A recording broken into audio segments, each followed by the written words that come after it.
Em primeiro lugar, queria agradecer, César, a tua presença, enfim, esse testemunho que você vai dar para a gente sobre transformação.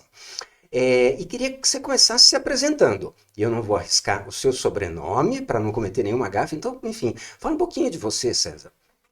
Beleza, obrigado, Marcos, primeiramente pelo convite. É prazer estar aqui com você nessa conversa hoje. O sobrenome é um caso à parte, Uhum. mas enfim, eu sou o César, o sobrenome é Schmitzhaus, essa é a Schmitzhaus. pronúncia correta.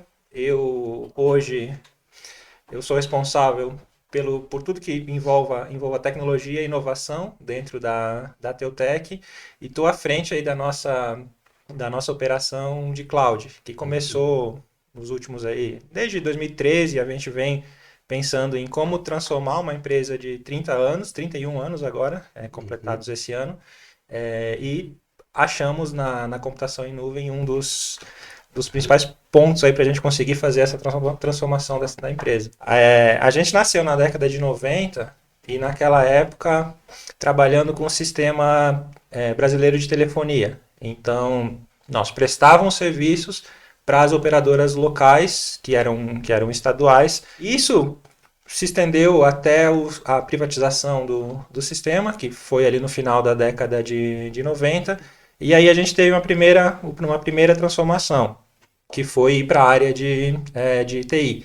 Então começamos a trabalhar com redes, e aí até 2013, até o meio ali entre 2013 e 2015, a gente veio trabalhando dessa forma, com redes, com segurança de redes, Uhum. e foi aí que a gente começou a ver um novo mercado surgindo, que seria o da computação em nuvem, que foi a próxima transformação da empresa, né? Então, ela se divide basicamente em três pontos, né? Claro que o primeiro lá de trás a gente não trabalha mais, mas o de hoje, quando a gente fala em rede, segurança de redes, data center on-premises, a gente ainda trabalha, assim como a parte nova que foi a que nasceu a partir de 2013.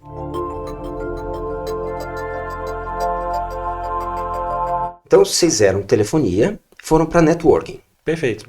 Legal, networking, networking, networking. Eu imagino que em 2013, networking ainda estava bombando. Ou seja, ainda dava muito dinheiro. Até hoje ainda tem Uhum. dinheiro em networking, com certeza.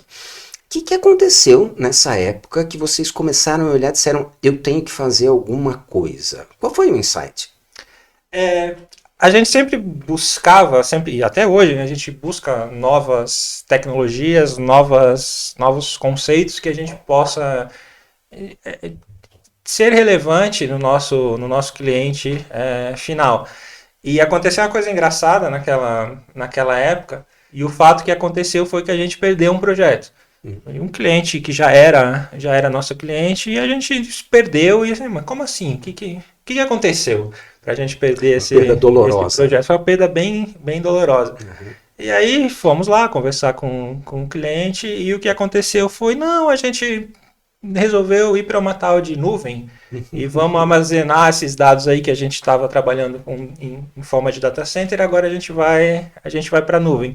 Então esse foi o insight. A gente, opa, e aí vem aquela famosa frase, né? Se for para perder, a gente vai perder para a gente mesmo. Então, a partir daí começou a estratégia da gente montar uma operação para trabalhar com computação em nuvem.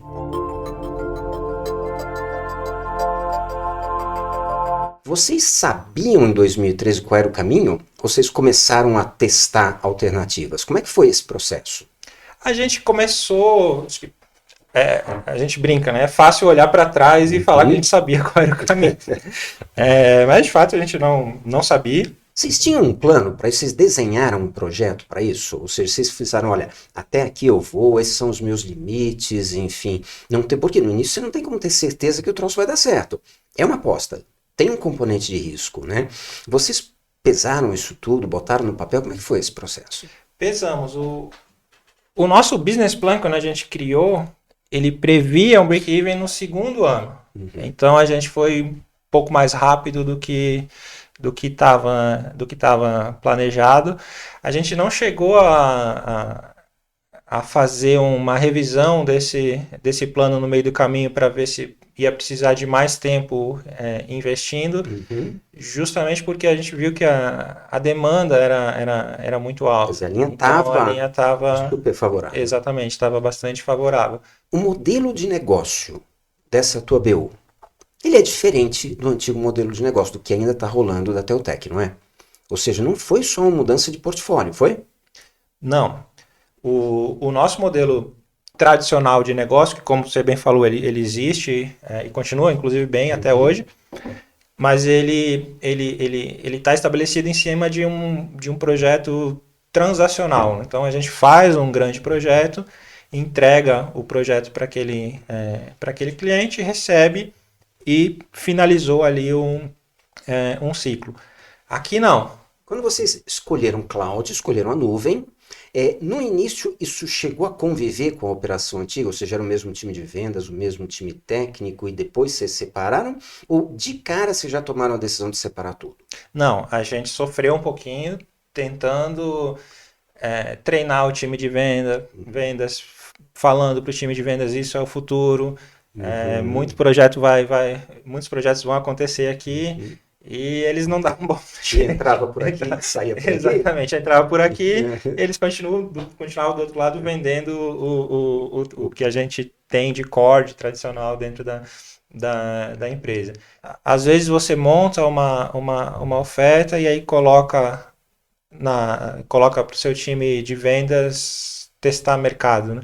Aí passa um mês e ele volta, não consegui nada. Não tem mercado para isso. Não tem mercado. E aí você, poxa, então eu errei. Mas não necessariamente você errou. E aí depois, então vocês contrataram uma pessoa de vendas, imagino que depois vocês foram aumentando o time comercial. Essa pessoa de vendas já era de cloud?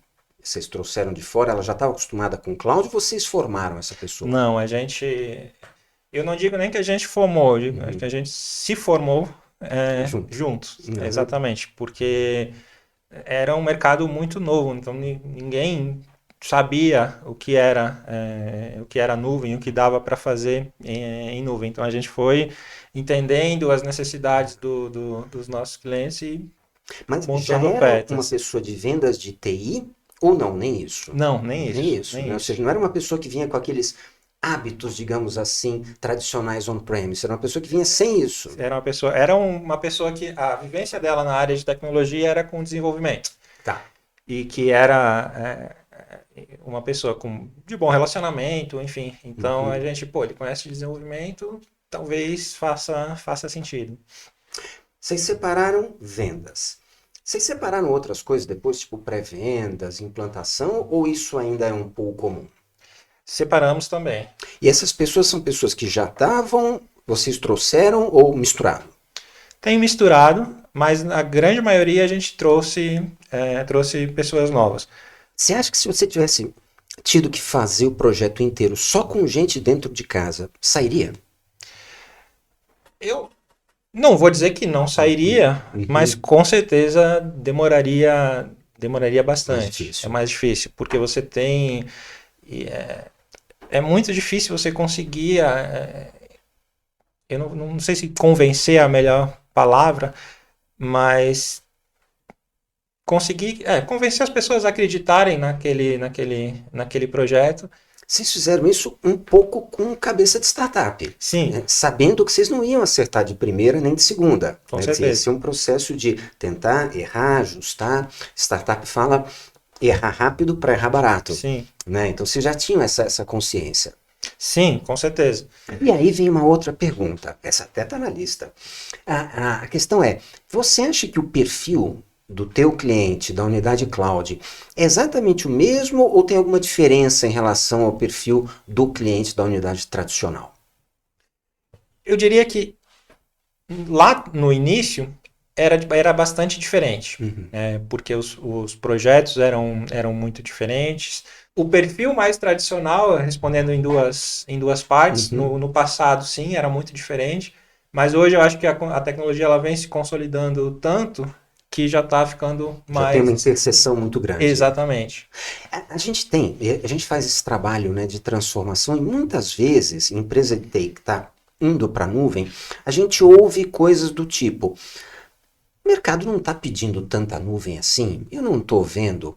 E um argumento que a gente usa é, será que você está falando com a empresa certa? E será que você está falando com a pessoa certa dentro da empresa? E será que você está tocando no assunto certo sobre o projeto certo? Quer dizer, mesmo hoje em dia, você ainda é capaz de achar coisas feitas no modelo tradicional, mas isso não quer dizer que aquela empresa não está fazendo coisas na nuvem, um monte delas. Você que talvez não esteja vendo. Eu concordo muito com essa última frase que você colocou, porque demanda de projetos para nuvem dentro da nossa empresa, eles têm muito. Então, a gente inclusive tem, em alguns casos, dificuldade, não com o projeto em si, mas sim achar janelas disponíveis de tempo para conseguir trabalhar tantos projetos.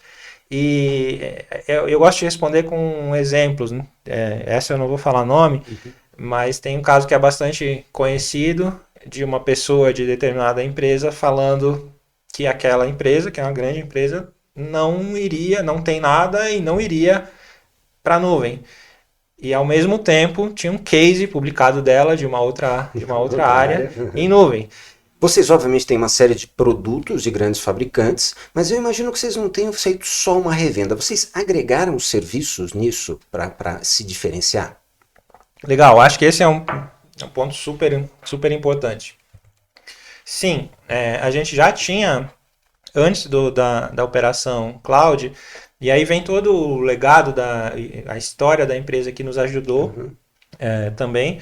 Então a gente já tinha uma operação de NOC 24/7. Então eu vendia quando eu ia no meu cliente, falando, mas nuvem, ninguém conhece nuvem. Não, eu já tenho inclusive um time de NOC 24/7 disponível para atender. Quanto tempo levou para essa operação chegar no break-even? Mais ou menos. Vamos lá. Eu vou pegar na nossa timeline e a partir do momento que a gente veio para São Paulo. Então, no segundo ano da operação, ela já estava no break-even. Quer dizer, durante um ano foi investimento. Foi investimento. Você consegue compartilhar algum erro que vocês cometeram lá atrás? Vocês tentaram de um jeito e falaram, isso aqui não deu certo. Aí vocês voltaram para trás e corrigiram? Qualquer coisa. Sim. A gente falou ainda há pouco de nasceu separado, nasceu junto. Então, no início, a gente fez um movimento em que, basicamente, o nosso pós-venda, né, a entrega, o delivery, a implantação, ela estava separada, com pessoas diferentes. E em determinado momento, a gente, agora vamos voltar e colocar de novo para o time normal dentro de casa. E deu errado.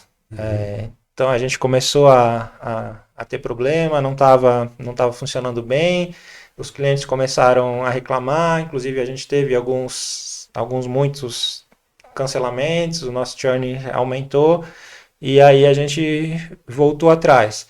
Mas não voltamos atrás no sentido de buscar culpados e pegar o gerente da área e falar, não deu certo, devolve isso aqui. Não. A gente entendeu que a gente fez um movimento errado, que tentamos botar a operação cloud no modus operandi do restante da empresa, isso deu errado, então volta. Aí vamos trabalhar de novo para que a área consiga, de fato, absorver, entenda como funciona o mundo de operação cloud. E passamos, acho que um ano e meio, refazendo isso com a área, desenhando processos diferentes. Então, por exemplo, se entrava um projeto tradicional, se tratava de uma forma. Aí quando a gente cometeu esse erro, por assim dizer, a gente tentou tratar da mesma forma. Então, mudamos isso. Então, vamos desenhar um processo para cloud. E ficamos, como eu falei, um ano e meio refazendo isso, e aí fomos de novo. E aí deu certo. É como a operação está trabalhando até hoje.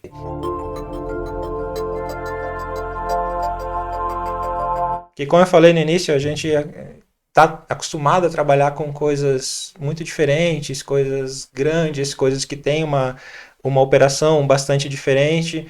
Então, só para te dar um exemplo, um projeto, quando a gente está falando que envolve hardware, ou mesmo um software que precisa ser comprado, ele tem um prazo de entrega. E a gente está falando aí de um prazo de entrega talvez num bom cenário de 30 dias. E No passado, hoje em dia é uns 6 meses para entregar alguma coisa. Exatamente. Mudou isso. Mudou. Né? 6 meses num cenário positivo. É verdade. Mas, enquanto que num projeto de nuvem, a gente fechou, que horas, não sei que horas são agora, mas daqui a 5 minutos precisa estar funcionando. Mesmo, né? Exatamente. Então, toda a operação da empresa, a gente, fechei o projeto aqui, daqui a meia hora tem que estar funcionando. Aí o pessoal de operação, não, mas em meia hora eu nem coloquei no RP ainda, não, mas tem que estar funcionando. Isso é outro problema. Isso é outro problema. Isso é outra coisa. A gente tinha uma operação que estava acostumada com grandes clientes, com grandes projetos, e de repente, do nada, a gente começava a comemorar um pedido de um cliente de R$300 por mês. E a empresa não entendia aquilo. Chegava no financeiro, em operações, você está enchendo o saco com esse negócio aqui. Exatamente. Contratamos um primeiro... primeiro foi uma única pessoa de vendas, que foi uma dessas, que quando tem outra parte engraçada, quando ele fechou o primeiro, esse não foi o primeiro projeto de nuvem da empresa, mas foi o primeiro projeto dele, que era entre R$800 e R$900 por mês. Aí a gente tinha que comemorar, né? Mas, o que a gente vai comemorar com R$800 por mês? Aí comemos um pastel na feira qualquer. O importante era o simbolismo. Exatamente. Tinha que comemorar de alguma forma. Queria voltar no assunto que você mencionou, churn. Está falando de perda. Fala-se muito que uma das coisas que você tem que aprender a fazer para sair do modelo on-premise para ir para o modelo cloud de recorrência é aprender sobre Customer Success. Ou seja, entender que se você não for capaz de controlar as perdas, entender a necessidade do cliente do outro lado, você vai ter um nível de perda tão grande que não vai fechar a conta do teu negócio. Isso foi assim para vocês? Hoje sim. Lá atrás, a gente ainda tinha muita dificuldade em levar para o cliente qual que era o modelo de nuvem. Então, hoje sim, hoje a gente tem como estratégia, o nosso time de Customer Success, ele existe justamente para entender qual que é a necessidade daquele cliente. Então, a gente tem um cliente, até virou um caso recentemente, que ele comentou assim, eu tenho um problema, eu não sei como vocês vão resolver o meu problema, qual é o seu problema? O meu usuário lá na ponta demora 1 minuto para ele conseguir efetivar a transação que ele está fazendo comigo, e aí eu perco ele. Tá, esse é o problema? Sim, esse é o problema. Vocês resolvem? Sim, resolvemos. Então isso que é muito bacana, claro que a gente tem o nosso churn, mas o nosso objetivo é ajudar o nosso cliente no churn dele. Exatamente.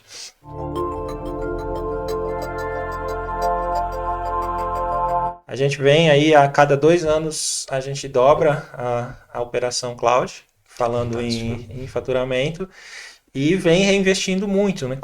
Aí vem a mágica da recorrência. A gente está chegando aí, está passando um pouquinho de 40% do share da empresa, exatamente, e o nosso objetivo... Na verdade, a gente tem 2 objetivos. Um é chegar num 50-50, esse é estrategicamente da empresa, mas tem um pessoal meu, e aí é que fique maior. Exatamente. Né? Sendo que a sua receita é totalmente recorrente. Sim. A gente até tinha uma outra mudança que a gente fez nesse ano, em 2022, que até então, parte da minha receita poderia vir também do que a gente chama dos projetos tradicionais, transacionais, mas a gente entendeu que não faz sentido. Sim. Então, hoje eu não olho mais para nada que não seja um projeto recorrente. Claro que a empresa atende, mas vindo algo que não seja recorrente, a gente encaminha para outra unidade da empresa. Quais são os próximos passos da Teltec? Ou seja, o que vocês planejaram daqui para frente? A gente, como eu falei, a gente vem dobrando essa operação de nuvem a cada 2 anos em termos de faturamento. Nós montamos aí um ciclo estratégico de 2020 até 2024, então estamos aí no meio dele. A gente tem um projeto muito bacana também de expansão geográfica, então estamos indo, aí eu vou pedir ajuda para a Pri, mas Recife, Cuiabá, Curitiba e Belo Horizonte. Eu, pessoalmente, gosto muito de automobilismo e a gente patrocina um piloto dentro da Porsche Cup. Por isso que eu entrei e já gostei do carrinho que está aqui atrás de mim. Então, a gente vem buscando projetos de diferenciação, de criar, de fato, experiências para aquele negócio. Então, desde trabalhar sistemas, por exemplo, de credenciamento, como que eu credencio as pessoas para entrarem no meu evento, ou como que eu monetizo experiências dentro de uma... Vou dar um exemplo que acontece muito nos Estados Unidos, dentro de uma arena. Então, dá insights para o espectador que está ali. Contamos aí com alguns parceiros para chegar lá. No final do dia, a gente continua falando em entregar isso com computação em nuvem, mas agregamos machine learning, inteligência artificial, enfim, tudo isso que a nuvem proporciona hoje, né? Que eu brinco. Antigamente, para você ter um projeto de machine learning, você tinha que investir alguns milhões de dólares para comprar um hardware e um software para fazer aquilo funcionar. Hoje dá para começar pequenininho. Algum recado final que você queira dar para a gente fechar? Só agradecer o convite, muito bacana o papo. E como um recado final, eu costumo dizer, a gente vê um mercado muito grande ainda pela frente e a gente precisa que mais empresas e mais empresários abracem aí esse trabalho, porque tem muito mercado, tem mercado para muita empresa aí entrar. Hoje a gente tem mais demanda do que braço para conseguir atender. Então, tem espaço aí, podem vir.